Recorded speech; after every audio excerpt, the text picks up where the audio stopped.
Today's stuff is good if you pay attention to it. I would recommend not sleeping or not playing on your phone, but it's up to you. If you get some of what I said, it can kind of change the way you look at life, or maybe not. I don't know. We will see. So yeah, let's start this off.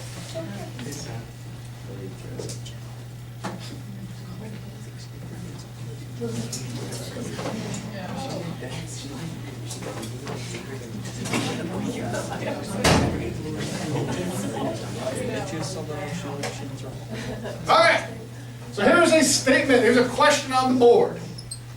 Is to be upset about what life does optional? In other words, what life does. What does life do that's sometimes bad? Give me examples. People die. People that you know and love, loved ones die. I'm already getting what's that? Radiator. Radiator leaks. Life gets in the way. You've got bills which you didn't know you had to deal with. You didn't get into your college. Your parents are fighting. You got whatever it is. You didn't, whatever it is. Life has problems. So here's the question: you agree it's optional, or no? No. No. Go ahead. Because it is what it is. Okay, it is what it is. Yep, that's now- that means it is optional. Yeah. Well, I mean, you could, but if it is what it is, then what are you gonna do about it? You're gonna just get upset about it, and what's gonna happen? So you're option to not be upset about it. Well, you gotta think about it. If you have the option to be upset, but you can't do anything about it. Well, but Mr. Pepin, you are arguing that once you realize you can't do anything about it, you notice how he stole my catchphrase? His was you can't win them all. Well, you can't. He realized that was weak sauce, and now he took mine. It is what it is, which is fine. You can take mine. I get quoted by lesser people than you. That's great. You're a great man. Are you sure about that? I don't mean that in an insulting way. So, Mr. Pepin, whether you realize it or not, you are saying it's optional. You can't do anything about it anyway. Here's the question: how many of you carry around some definite mental blocks about what life does to you? Only 3 people. Wow, the rest of you are so well. Oh wait. Right. Do you ever get upset about what life does? Yeah. Can you like let it go, or does it kind of like sometimes hang on like an angry backpack? Yeah. That was sort of a yes or no. The second question. Yeah. She did the whole girl in the middle thing. Does it hang on? Or are you able to eventually let it go? Eventually I'll let it go. But could it be a long time? Yeah. Okay. Yeah. All right. So I'm going to play a little video for you. You will enjoy the video, but it has a higher purpose.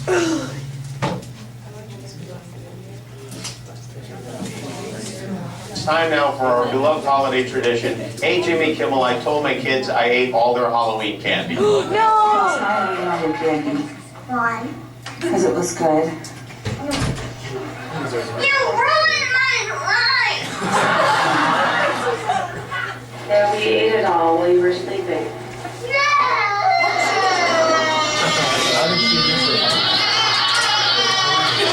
Oh man, I'm gonna eat it all. I'm gonna eat it all. Jimmy Kimmel said I should eat all your candy. Okay, I'm gonna eat it all. Yeah, I'm gonna eat it. Okay, let's see. Jimmy Kimmel said I should eat just 2. Okay. All of it? All of it. Every single bite? Yeah. You must have a bellyache. I got hungry last night. Eat an apple!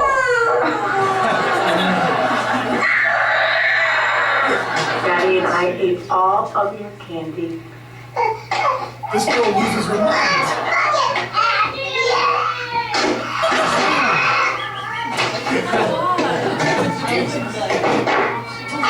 Did she throw a brother? Yeah, where did the brother go?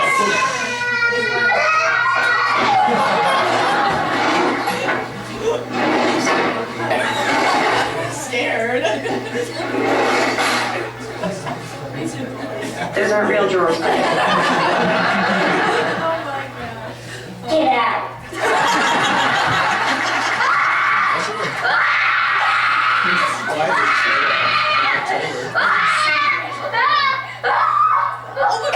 We ate all the candy. This kid's We'll get some more next time. I ate all your candy. That's okay. What else to be for the rest of my life?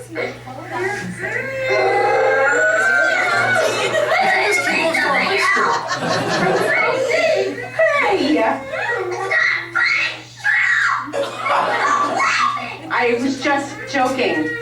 Okay? Well, so shut up and go over there. Excuse me. I told you not to. I told you. You never, ever listen about anything.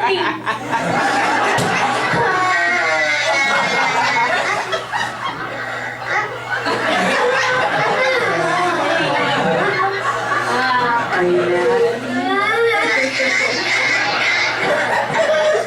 This is my favorite one. Whole entire bag? Yeah. I'm sorry. Okay. That's fine. Like there's none left. It's fine. I could cry. Okay, that little one. It's okay. He was like, nah. It's okay. Looking at his phone and like an adult voice. Okay. After watching that video, obviously it's slightly amusing. The parents are slightly wrong for putting their kid in such a traumatic experience, but it's good to laugh at them, correct? Why am I showing this in my philosophy Because that's class? their life. That's their life, That's their okay. problem. Is that supposed to be like a Western perspective kind of thing? Is that a Western perspective on what? Candy being stolen? Is it material? I think materialism and such. Oh, it was my thing with this. I mean, you have to just accept what happens. Whether you realize it or not, you all will feel upset or angry, or it could be any emotion, it could be a positive emotion. When you do that, just like the kids with the candy, they are judging what life has done and they're saying it's unfair. It is unfair if you do all of the hard work of lugging around a thing and banging at people's houses for free food and threatening to do vandalism otherwise, Halloween, American tradition. Here's the issue. If your parents steal it, is life unfair at that very moment? It definitely is. But when you really break it down, why are they losing their minds? The kid who's like slamming his face into the couch, the other girl who's throwing dishes across the room. Now, you recognize what they are in essence doing is they are acting out because life has unfolded in a way that they're not happy about. So I asked the question in the beginning, and Captain It Is What It Is said just that. It is what it is. Suffering is optional. Do you have to suffer in that last situation? A couple of kids were kind of cute about it. Some of them lost their minds. They're much less able to sort of exist in a world where not everything goes exactly as you want it to go. So, today, I would say, Dakota, you guys are a little more subtle about your carrying on. You're not throwing dishes, you're not telling your mom to shut up, maybe you are, hopefully you're not. But aren't we all doing the same thing all of the time when you look at what life does? Take a second and think about yourself, and think about when something happens that you're not okay with. The grade you got in the test, the girl didn't call you back, the boy broke up with you, you didn't get into college, whatever it is, do you engage in a silent protest or agreement in your own mind as you judge what has happened and you try to say it's not fair or it should be better? Who does that all of the time? Okay? That is a subconscious way based upon how we were conditioned that we view the world. I would argue viewing the world in that way sets you up on a track which is going to cause some problems potentially for some down the road. So we're going to examine different perspective perhaps about things. So the ultimate thing is, and this is kind of quasi-deep, do you see the world as it is, or do you see it as you wish it were? Life does what life does. Today you might go home and something great might happen, or something terrible might happen. When that terrible thing happens, it happens in that moment. In that moment you will be upset. But is it optional whether or not you continue suffering from that event? Is it optional? Yes. But do we suffer anyway? Yes. Do we live in a world where we wish the world was the way we want it to be? Or wait, do you see the world as it is? This is as it is, how it really is. The bad thing happens. Accept it, or do we just wish it were differently? I would say most people wish it were differently. You say it's not fair, I should have got that promotion, why did that girl get it, the guy doesn't, whatever it is. We tend to suffer because we live over here, how we wish the world were, rather than actually as it is. So the concept, if you understand this or not, we have emotional clinging to how it should have been. That's where your unhappiness comes from. Later on, when we talk about Buddhism, Buddhism talks about desire and the role it plays, but you cling to how it should have been. And especially when you go back to your past, think about something in the past that bothers you a lot. Right now, think about something in the past that bothers you a lot. Is this true? Why it still bothers you? If you guys see it, you see it. If you don't, you don't. I'm going to approach it from different directions, but ultimately, it's you who are carrying on, attached to something which is left. So here's a story. This is going back to Southeast Asia. They had a story about monkeys. Now sometimes they interact with monkeys very in a positive way. Do you ever see monkeys in Indonesia? I see them a lot. See them a lot. And the people of Indonesia kind of show them respect? Well, Or are you chasing them away with brooms? no, we treat them like a pet. Like a pet? Yeah, like Okay. like a dog. Now, and generally, It's not really common, but it's not like a weird thing. okay. Now, we would look at it, I don't know how we would look at it differently, but the issue is this. What they would do, sometimes they'd have a troublesome monkey that's getting into causing problems for them. And they'd set a trap for it. They'd take a coconut, they'd poke a hole in the top of the coconut, they would drain out all of the contents of the coconut, and then they'd put like a sweet treat inside the coconut, and they would suspend the coconut up in a tree. And what would happen over the course of the day, the monkeys would smell the sweet treat, the monkey would go to the coconut, there's a little hole there, they'd put their hand in, they'd grab the sweet treat, the hole was just big enough so they could get their hand in. But what they would do, they'd grab whatever was in there, and then when they go to remove their hand, because their hand is now in the size of a fist, the fist won't get out of the hole in the coconut. Could they just drop what they have and be free? But ultimately what the monkeys do, they know what they have. They are attached to what they have. They want whatever thing they got in the coconut. They are unwilling to let go of what is causing them their suffering. And so they hold on and they hold on, and basically the men catch the monkeys that way. And they go, and the monkey's not harmed. It just was unwilling to release what was causing it suffering. Do you see kind of how the way we look at life does that very same thing? We hold on to things that have already occurred, that can't be changed, and we continually question ourselves. We cling to how it should have been, and that's where the suffering comes from. It's supposed to say it's cut off, but it's supposed to say the more attachment you have, the more suffering you have. Some of you can basically, after a day or so, stop holding that fist and just let the stuff go and take your hand in the coconut and go on your way. But a lot of people will be attached to how things should have been. That's where the suffering comes from. Here's a quote: suffering occurs when your ideas about how things ought to be don't match how they really are. Part of Eastern philosophy is focusing on, here's how things really are. A lot of times they're not nice, they're not happy, but once you realize how things are, you don't suffer because you're not attached to how it must be. So once again, those kids were attached to the concept, they wanted the Halloween candy and it was gone. Some of them lost their minds, others sort of were a little cuter. You guys were either awing because the couple kids were cute, oh, it's okay, and you're laughing when the people flip out. But don't you guys all flip out to your own degree when things don't go the way you want it? Is it the same thing? It's more subtle, but your mind is judging life doesn't go the way you want it to go. This chart has absolutely nothing to do with Eastern philosophy, but I thought it was a funny pie chart when I was looking for pie charts, so I left it up there.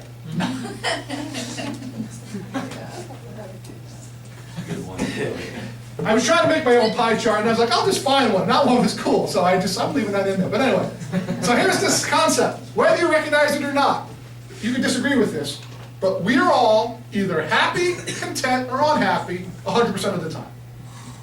I put to different degrees, so you might say, I'm not happy, I'm in a good mood, but to different degrees, we're either happy, content, or unhappy. Fair? Where do you guys spend the most time at? I put here content, 50%, 25, 25. Where are you guys? Are you more content than anything else? Yeah. Has anybody got more happiness than 25% of the time? I'm not going to ask if anybody has unhappiness 25% of the time. It might very well be. But you understand this concept, correct? Let's move on. Now, what are the conditions for happiness? Happiness is, whether you realize it or not, think of a time you were really happy. The reason you were really happy, life cooperated with what you wanted to happen. You had like, oh, I hope this happens, or I hope she calls me, or whatever it is, And then life went along with what you had planned in your head, and you're happy, awesome. And so therefore, conversely, unhappiness, I have to reformat this, the font got all screwed up. The conditions for unhappiness, you're not able to accept what has occurred. So the more you study Eastern philosophy, I've studied it for a while, I've got a lot of bad things happen to me. The question is the suffering optional? And once if you take a little bit of this PowerPoint with you, you'll kind of think next time you're suffering over something that happened, even terrible things, it's slightly optional how much you choose to suffer. Finally, contentment. Where does contentment come from? Contentment is just acceptance of whatever is. That's hard to say, and overall, if I had to give a topic today's discussion, it's acceptance from the Eastern philosophy. So here's a quote about acceptance. Acceptance is knowing that the trees can't always be green. It's seeing the beauty in the colors of fall. We like the foliage. People drive to New England to see the foliage. But why are the trees changing colors? They're dying. But we can see the beauty in that. Can we see the beauty in other things that happen that aren't good? Some people can, some people can't. In the very moment, you often won't be able to. You will suffer. I wish it wasn't this way. How long you suffer is how long you choose to suffer is determined by how long you actually understand, or how well you understand how life operates. So there's a concept of the starvation model. I know for a fact some people in this class have this issue. The starvation model is this. Those with the most lows often have the highest highs, though very infrequently. So what does that mean? You guys recognize that. Those who have the lowest lows also have the highest highs. The rationale is this. So I just picked a picture of somebody angry in the room with Jim Carrey. If you're often unhappy, it's because you see the world as not living up to what it should be. And you're chronically carrying around an upset, an anger, a sadness, a just dislike about the world. Because most of the time, does the world do what you want it to do? It does not. And if you always need it to, you will be unhappy. Ultimately, though, when eventually, I gotta reformat all this. Eventually, when the world does live up to your expectation, you're gonna be very strong. What's that? You're gonna have this excitement because once in the life, you actually are happy, the life turned out exactly the way you wanted it. Because you've been unhappy so long, that happiness feels so much stronger. Do you recognize that? The best analogy I can give is a relationship. If you've gone a long time without a relationship, when you have one, you're going to be really into that relationship. To the point where you almost become potentially jealous stage 5 clinger at some point, because you don't want to lose what you haven't had in so long. Can you guys recognize that? Yes. The ultimate thing is, we're not talking relationships, we're just talking every day. If you believe life has to live up to your expectations, you're setting yourself up for disappointment. So what does Eastern philosophy do?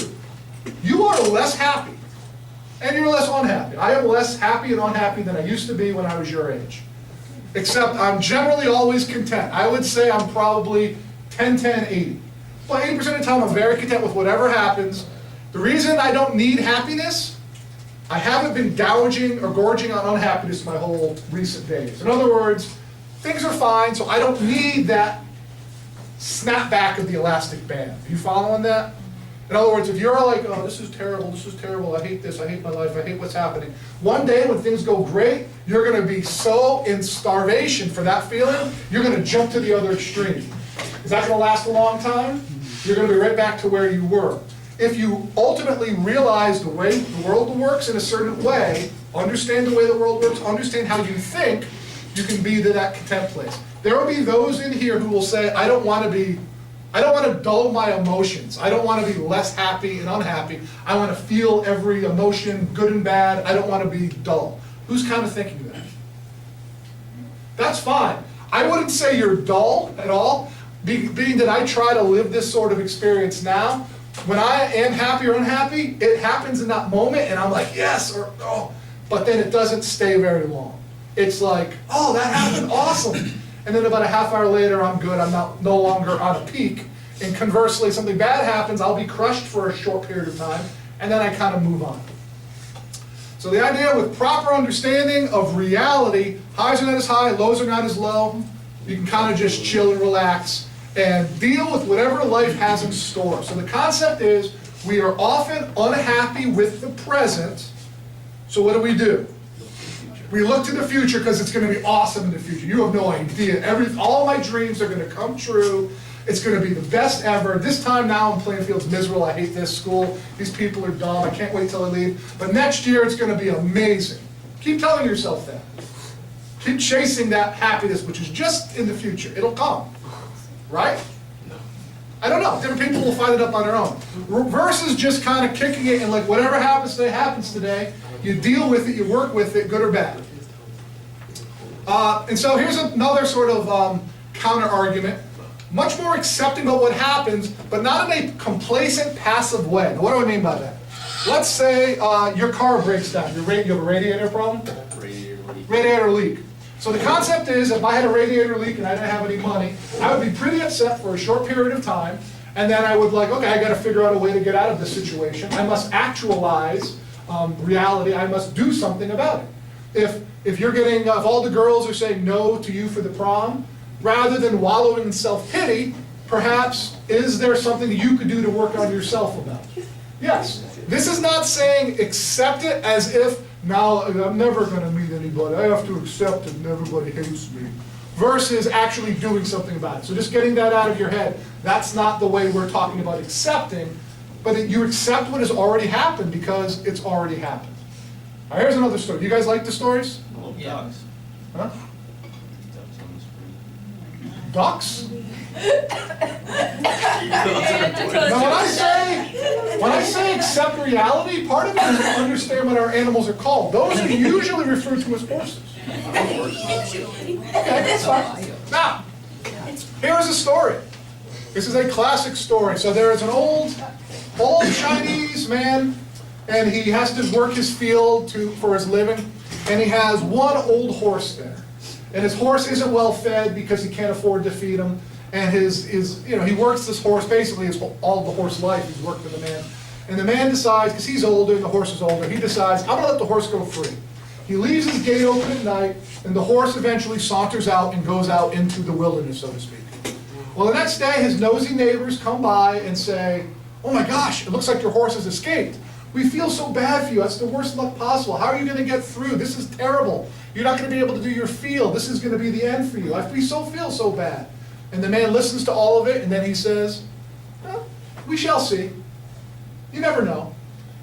A couple days later, the horse comes back. It seems more refreshed. Maybe being out in the wilderness refreshed it. But when it comes running back of its own accord back into the stable, it comes back with 10 wild horses come back with it. And the man closes the gate, and now he has 11 horses. His nosy neighbor comes by the next day, and he says, oh my God, what tremendous luck you have, that all of those horses have come back to your home. This is the greatest thing in the world. Your luck is amazing. And he said, we shall see. You never know.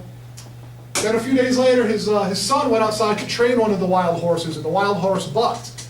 And the kid went flying, and he landed on his foot in an awkward way. His leg literally snapped.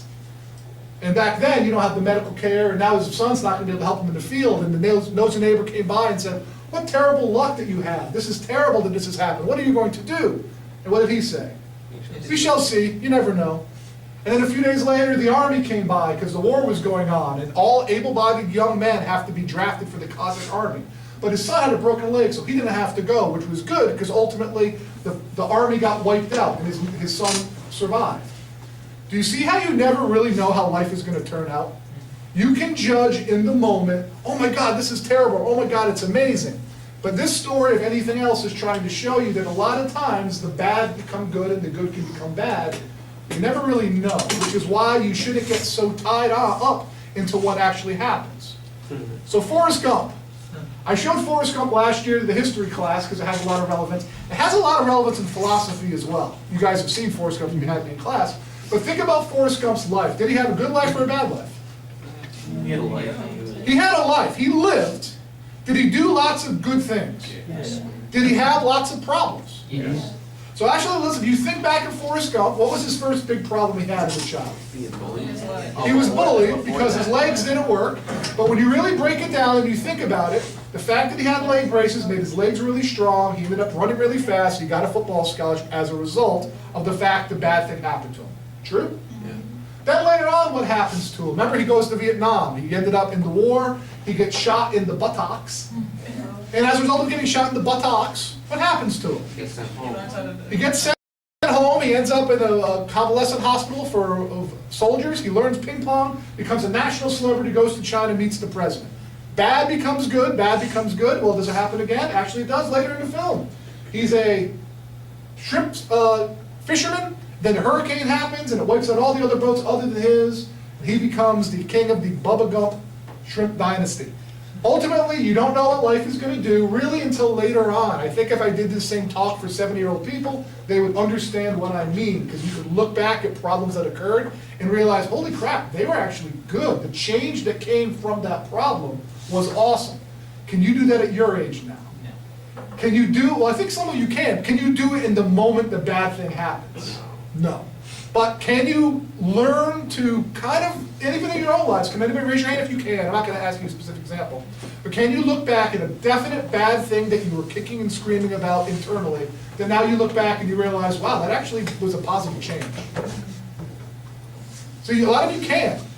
But can you do it when it happens every minute it happens? No.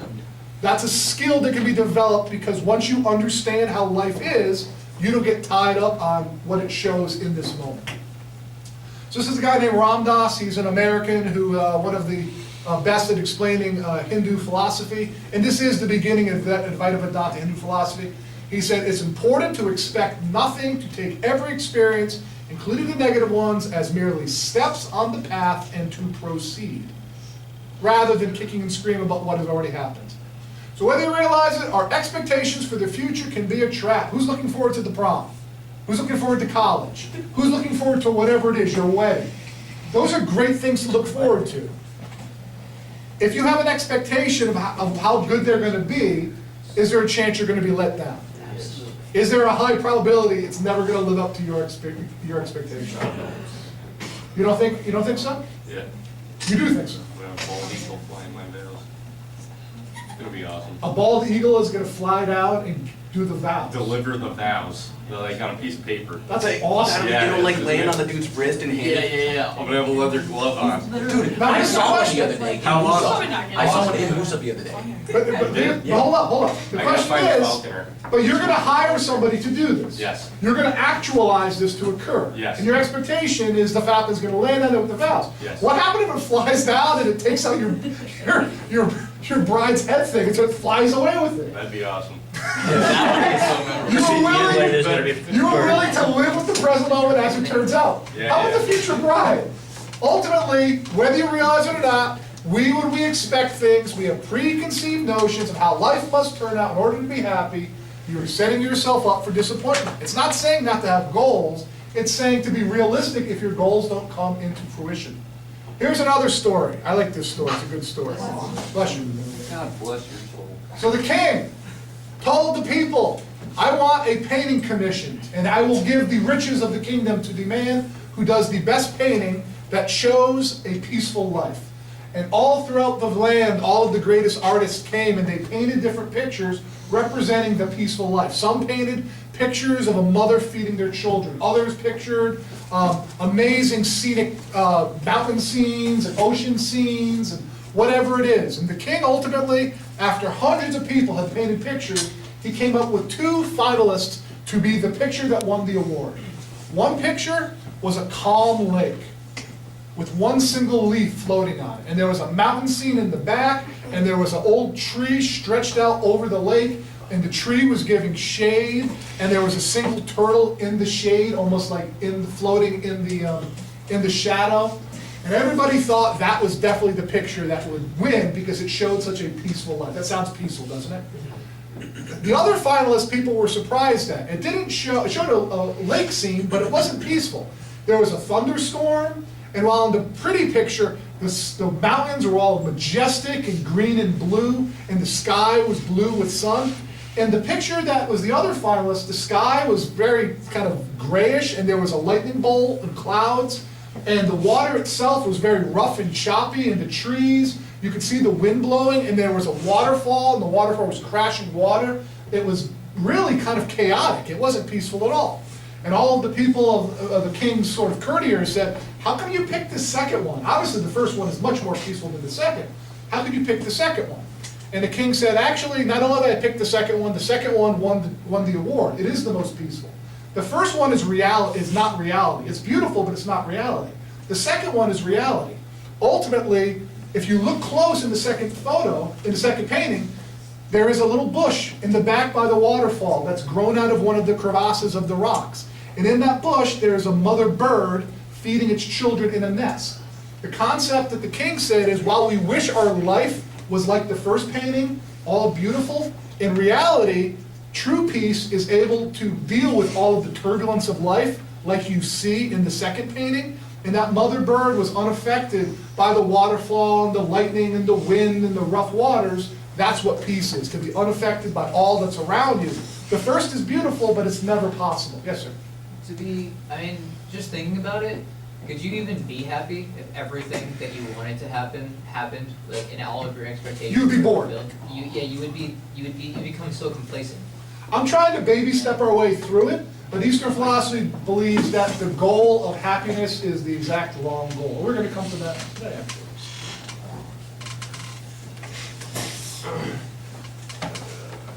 Format this whole thing. Now here's the beginning as we get into Eastern philosophy. Whether you realize it or not, we judge whatever has happened and we react. Our reaction, we create drama that's not naturally there. This is deep. Try to stay with me there, Marvin. We create drama that's not there based on everything that happens. Somebody calls me or somebody doesn't call me. If somebody doesn't call me, do I think, oh my God, I'm so offended they didn't call me? Do I create drama that's not there? Everything that happens just happens. Our mind makes a story around it. Is that story real? Have I lost you? Is that story real? It could be, but probably not. It could be, but probably not. But we live our life as if that story is real. What if you could just approach life as it comes without all of our notions, all of our opinions, all of our self-created drama? There's no problem unless you think there's a problem. That sounds kind of deep, but it really is true. Anything that bothers you right now is only a problem if you're not okay with it happening. If you're not okay with reality happening, you're going to be upset a long time. So this drama is an illusory reality, meaning it's an illusion. It really isn't there other than you created it. You have chosen to place upon what naturally has happened in life a negative storyline or a positive storyline. You recognize that? Life happens the way it happens, and then our minds start going, oh, I'm so special, or oh, everybody hates me, or whatever it is. None of that's true. We choose to put that there. This is an illusion, ultimately. So as we enter the discussion of Hinduism and Advaita Vedanta, they have a name for this illusion. It's often called Maya. Maya is the illusion of everyday life that most people fall for and use it to ruin them or make them. They say it's an illusion, it's not real at all. We'll talk a lot more about it. Bottom line is Maya is the drama we face on our path. Now, without saying names, as cheerleaders, you guys all eat together for lunch. Is there sometimes some drama that ensues on a day-to-day? Now that you kind of are a little more mature, than I believe you're the only two senior cheerleaders. Okay, but of the two of you, when you look at some of the younger cheerleaders and a lot of the drama they go through, do you recognize how it's all self-created nothingness? Can you recognize it in others? Can you recognize it in yourself? That's the hard part. Even the bad things, even the truly bad things, they're only a problem if you make them a problem. And we'll talk about that a little more. It's up to you individually. You don't have to change. This is just one of many views of philosophy. It's up to you how much you identify with this, the illusion that your mind has told you versus what actually happened. Another story. Should I skip a story or you want another story? I like the story, go for it. Thank you, sir. No problem. So here we go. Well, we have a kid. His name's Christian. He's got a boat. He loves his boat. I love boats. You like boats? Yeah. You have your own boat? No. Okay, imagine you work really hard and you buy your own boat. Okay. And your boat, you spend every day, other than training the Falcon, you're spending the rest of the time, like making your boat perfect, and you're kind of like, making it all sanded off, and then you're painting it, and you're doing all the stuff, and then finally you take your boat out the first day of the year. It gets cloudy that day, and then night falls, and you're at your boat, and you're just chilling on your boat, and all of a sudden there's another boat you spot coming towards you, and you yell towards the other boat, hey, watch it, don't come too close, my boat's brand new, and it's impeccable, and blah, blah, blah, blah, blah. but nobody yells back in the other boat. The boat comes closer, and you're wondering why they didn't yell back. And that other boat hits your boat, actually grinds against your boat. You can hear it like pulling the paint and potentially like hurting the boat. And you're yelling, you literally yell like, "What are you doing, dumbass?" And then the boat really hits and you fall off the back of the boat. You get back out the boat and now you're just MFing the person in the other boat and you're just insane with anger. And then you recognize that there's nobody in the other boat. Jesus is attacking me. Jesus is attacking you? That's how you perceive that? Absolutely. I did something wrong. Here's the question. Okay. Here's the question. Do we get really, really angry at others for things like that? But when we realize it's nobody but ourselves, do we kind of just take our boat home? So where does that anger come from?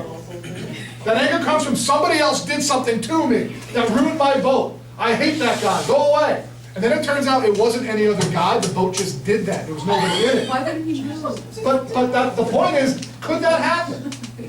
I'll give you an example. You park at Walmart and your brand new car, and a whole bunch of carts smash into your car and take out the rear view mirror and scratch your car. Are you more annoyed if somebody smashed those carts into you, or if they just smashed themselves into you? So you're angry the person didn't put them away. I'd be more mad at the person that like drove it in. But my point is, do you recognize the way you view the situation isn't my car just got smashed by these carts? You're trying to create a drama and somebody to blame for it. If somebody is to blame, you are upset. But bottom line, didn't whatever happened to the car happen to the car? It doesn't really matter if you blame somebody or not.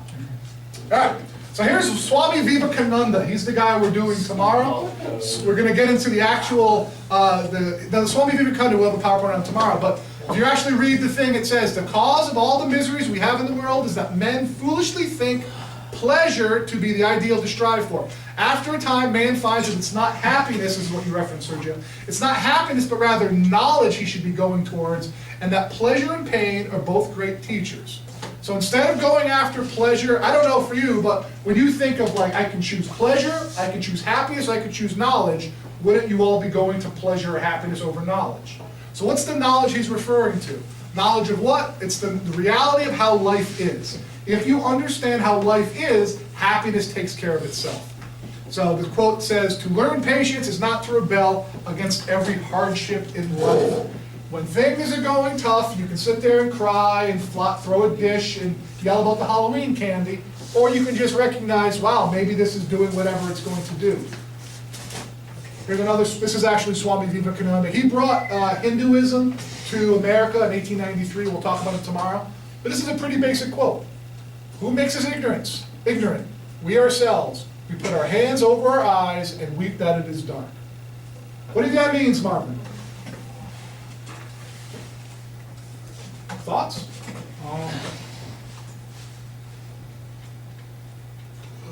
In a sense, maybe that we cause our own despite, like our own like issues, in the sense of the whole covering your eyes and then weep that it's dark. Instead of covering our eyes, do we cause our own misery? Yeah. The covering the eyes is the lack of knowledge we have about how the world is. Things happen. If you always think the world's going to be perfect, you're always going to be unhappy. Yes, sir. So yesterday, this connects. Yesterday I was working, and some big white truck smashed into the back of this black Mazda, Yeah. and it cracked the taillight and it destroyed his back bumper. So the guy in the black Mazda got out to go talk to the guy in the truck. He wasn't even angry, and the guy in the white truck drove away, and they couldn't do anything because they're on private property. But the guy came inside and he was like, he wasn't even angry. He was like laughing about it. He was like, I just got to get a new taillight. So in his situation, he realizes optional suffering is optional. I don't think we all do. And so that's why I'm saying, even if you get a little bit of this, I know some of you are kind of like it's flying over your heads, so you already get it, whatever it is. Next time you're going through something, if you think about it, we are actually covering up our eyes and complaining it's dark. Here's another Swami Vivekananda. Our mistakes have places here. Do you believe you could be what you are today had you not made those mistakes before? Bless your mistakes. They have been angels that you are unaware of. So angels that you are unaware of. If you were able to change the way you look at life, if you were able to just slightly tweak your perception a little bit, almost like turning a channel. Channel 1 is everything's going to be perfect. I believe that to be true, and if it is, I'll be happy. That's channel number 1. Live there, have fun, that's where most people live. If you go to channel number 2 of just kind of embracing even the crappy things, knowing that down the road, we shall see. You never know. Frederick Nietzsche. He has nothing to do with Eastern philosophy. Frederick Nietzsche, we are going to cover at the end of the year.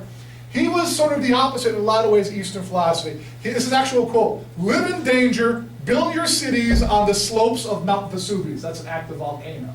He's thought that you should go and suffer the most things you could suffer from. He would not wish his friends like good luck, he would wish them hardships. Because he thought the greatest thing in life is to overcome something. And I agree with that. When you suffer some hard issue, Mr. Pepin, you with me still? If you suffer some really bad thing, getting through it's going to make you stronger. The obstacle becomes the path you go through. Are you going to suffer when it's happening? You might. Is that optional though? This is also the guy who said, what doesn't kill you makes you stronger. This is from a student in class wrote this, which actually, in my opinion, is better written than what Nietzsche said.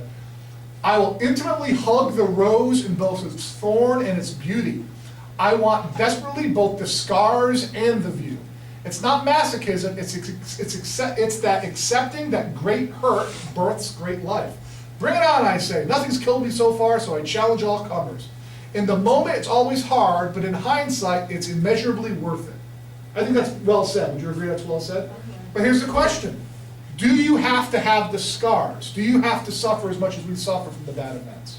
Is that optional? Well, aren't the scars just kind of like, it's just kind of like the marks that whatever happened. You'll still think who you are from your past events. So your past events are a part of you still. So isn't that your scars? Perhaps. So regardless, you're going to have. And I mean, the concept, and I understand what you're saying, I probably should restate it, but while it's always going to be hard in the moment, when you look back, it's good, but do a lot of people suffer a long time, potentially needlessly? Classic example of something that some of you are going through or have gone through, your parents are breaking up. That's a ridiculous hard thing to deal with. Or your loved one has died. And the question is, you will suffer, but how long do you need to suffer for? That's up to the individual, and a lot of people don't realize. Almost done. Swami Vivekananda, character has established itself through 1,000 stumbles. Face the brutes. That's a lesson for all life. Face the terrible, face it boldly. Like the monkeys, he grew up in India, like the monkeys, the hardships of life fall back when we cease to flee before them. So whatever happens in life, is it better off to accept it to some degree and understand that's what's going to happen? I'll leave you with a funny story about Nosedive. Nosedive, he goes to a funeral of the richest man in all of India. And all of the loved ones show up, even like distant relatives show up, because this rich man who has died has lots of riches to give away. And everybody there is a relative or a friend or a family member. And Nosedive is there who didn't even know the guy, and he's crying harder than everybody else. And somebody goes up to Nosedive, and Nosedive is kind of like a weasel about things, and he said, "Why are you crying? This man is so rich. You're not even a distant relative. You didn't even know him. Why are you crying?" And he said, "It is that reason why I cry. I never knew him." Meaning what? He has no chance of getting all of those riches. He's not able to accept what happened long in the past. Life just hasn't. It's not, I never knew him because I really wanted to know the guy. He said, I never knew him because I really wish I got rich off of his death. We can't accept what has already happened, and we tend to suffer because of it. Final quote, we are what our thoughts have made us, so take care about what you think. Words are secondary, thoughts live, they travel far. You are what you think.